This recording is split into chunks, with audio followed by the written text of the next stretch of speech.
everybody, welcome back to my channel. Today I want to be sharing with you my favorite art supplies, the things that I use on a regular basis. They're not all like the best high-end stuff, but they're the things I use and they're the things I enjoy. So I want to start out with sketchbooks, and my last sketchbook, which was the Lechtturm 1917 sketchbook, which is what I shared in my sketchbook tour video. I really enjoyed this sketchbook. The paper was pretty good for every medium that I use, so I really enjoyed this sketchbook. The size was really nice. I like sketchbooks that are portable, that I can just kind of throw in my purse. But yeah, I really like this sketchbook. My current sketchbook is this one, which is by Denick, which is a movement actually. And let's see what they say on the inside. Basically, you can help build schools to support an artist, which is great. So a portion of every notebook and sketchbook that you buy goes to building schools and supporting the artist who designed the cover. And this cover was designed by Katrina Housekeeper, which, if you can see that right there, you can follow them at those places. But I really like this sketchbook paper. It's done pretty well with just sketching and markers. I haven't tried paint in this sketchbook yet, but stay tuned because I will be trying paint in this sketchbook coming up in a couple weeks, so be on the lookout for that. But yeah, this is a really nice sketchbook and it was pretty affordable. I think it was like $11 at Michael's, so I'm not gonna complain. So typically when I'm not buying sketchbooks, I actually make my own. So as you can see, my binding is not great, but I like to decorate the cover, and I use this accent 65-pound cover stock paper, which is really nice. And I just honestly take the backs off of those like coil bound sketchbooks, which I hate, or the ones that are like glued on the top. I don't like those kinds of sketchbooks, so I take the back covers off and I make my own sketchbooks. But this paper works really well for every medium. I've painted on this stuff. I have used markers on this stuff, and you get a little bit of bleed through here and there, but like this paper is good.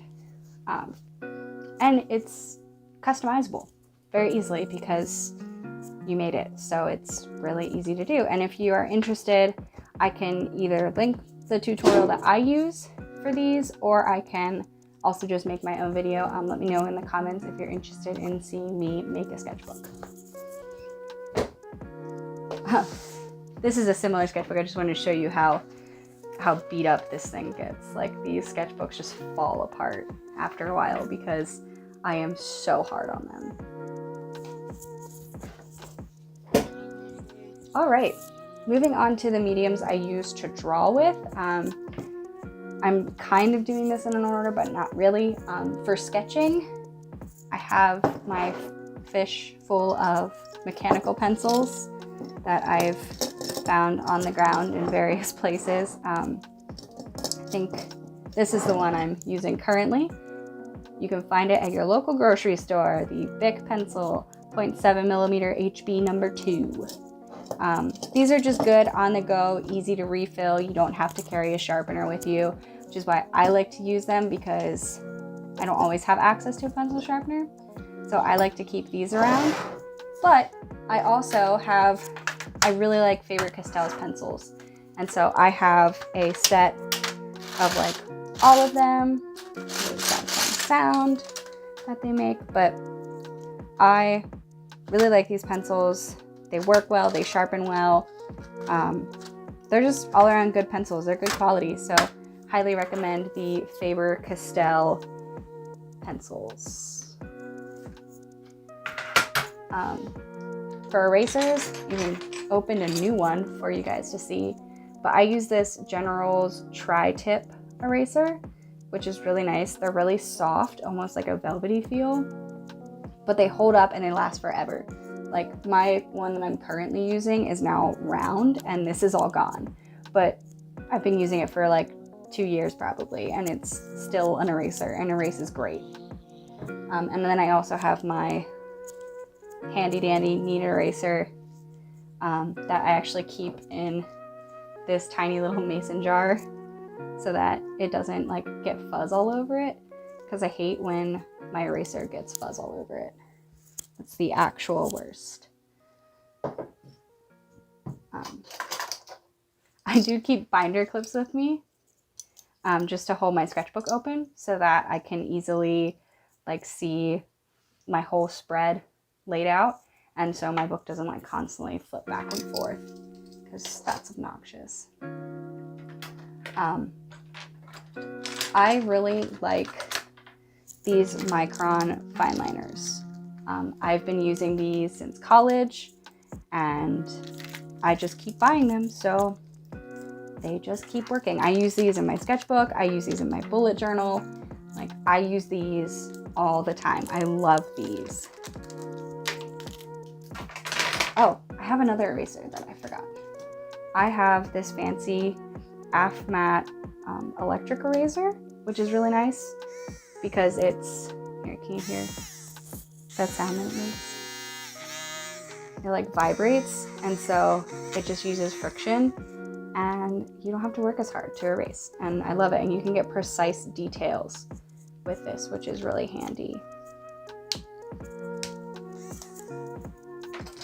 As for gel pens, so I use white gel pens a lot for highlights. I had been using the Jelly Roll, which was fine, but I found that it tended to not be as bright as I wanted. So I got the Signo Uni-ball white gel pen, and I love these, like absolutely love these. Like, it just gives such a vibrant white that it's just wonderful. So I use it on everything. All right, moving into color. I love color. Colored pencils. I brought some of my favorite colors that I use all the time. These are the ones that I carry with me. I have a whole jar of these otherwise, but these are my favorites. I use the Prismacolor colored pencils, and I just love the Prismacolor Premier pencils. Like, I've been using them literally since high school, and I just haven't found a colored pencil that I like better. So you can't go wrong. And these are the colors that I use most often for like skin tones and details, and I think I've replaced my indigo blue color like probably a good 6 or 7 times. But yeah, I love these pencils so much, and they're all broken, obviously. Don't sharpen my pencils.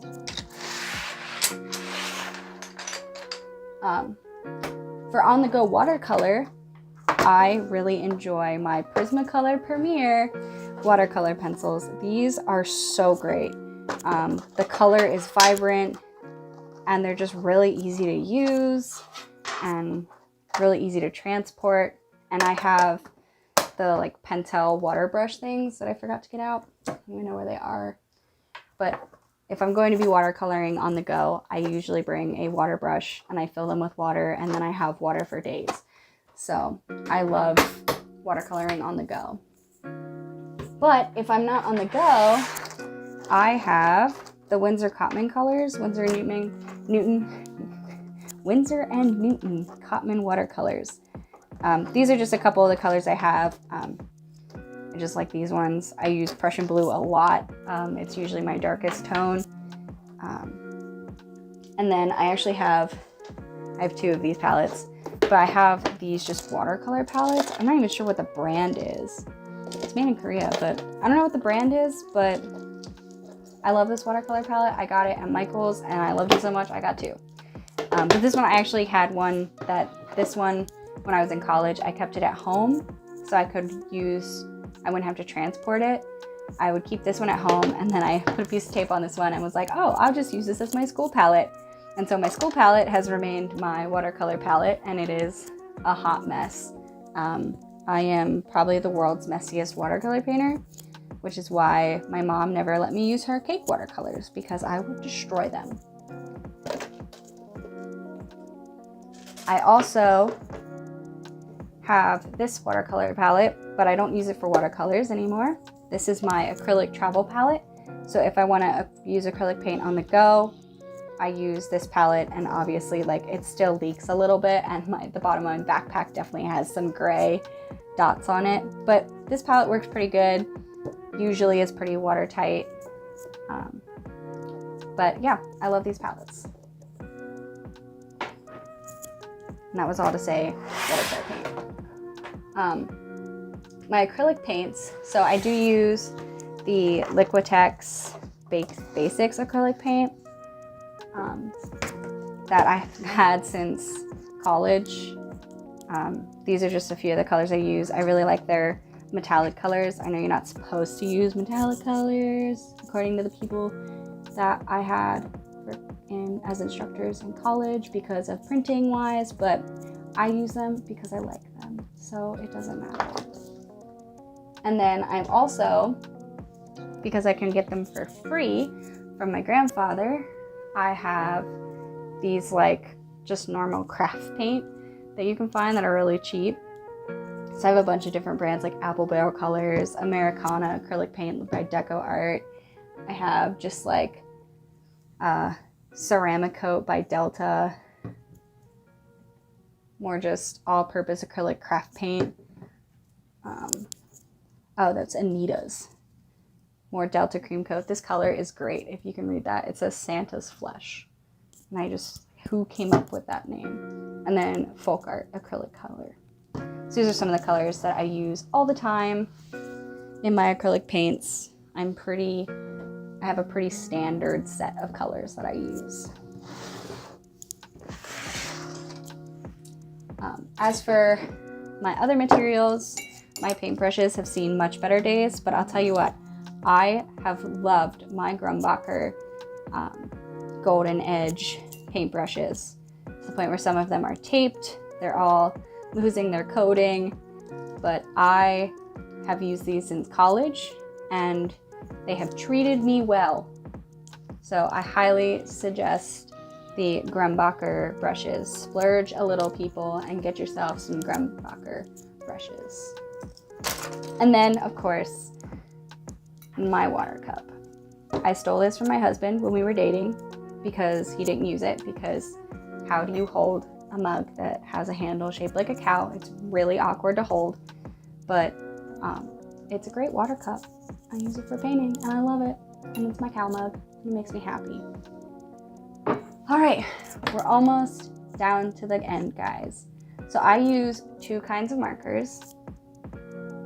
The first is more for bullet journaling, but I have found that since I have these a lot with me for my bullet journal, I use them sometimes in my sketchbook just for a base color, and then I go over it with colored pencil.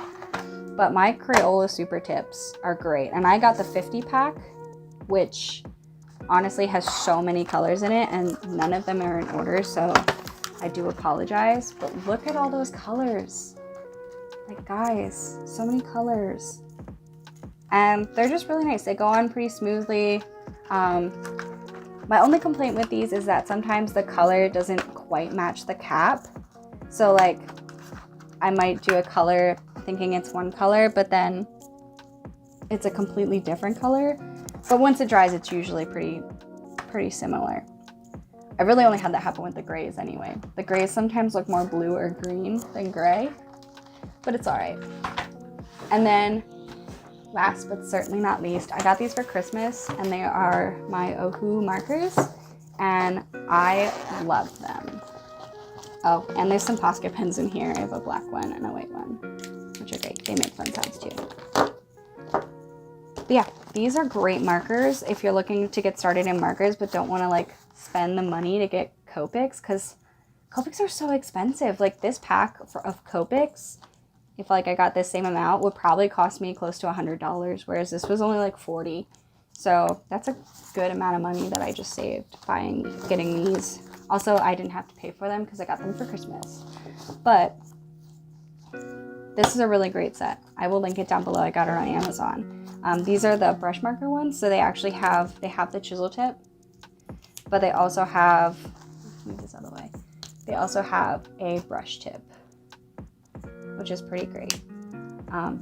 They work well, they blend well. It does come with a colorless blender, so that's nice. Yeah, I really like these markers, and I highly suggest them if you're interested in getting started with markers, but just don't have the money, or like don't want to like buy Copics and invest in those, because they are an investment and they're great markers. So I do suggest Copics. If I could afford Copics, I would totally buy Copics. But these are a great investment if you're not sure if you want to pursue doing markers. So like I wasn't quite sure. I knew I wanted to play with markers, and this is a good set to play with.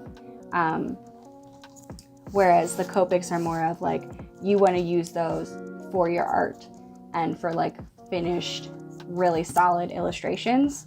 Whereas these are good for like, they're good for final illustrations too, but like for me, it's more, I want to experiment, I want to play and figure out how to use these. So it's just like a balance of things. But anyway, those were my favorite art supplies. Those are the things I use all the time. If you have any questions, please feel free to reach out if there's anything else that you are interested in knowing how I use. If you want to know what things I use on the computer, like digitally, if I'm creating digital work, just feel free to let me know. I will gladly make another video like this. But anyway, if you like this video, please give it a thumbs up and comment and subscribe. And I'll see you all in the next one. Bye!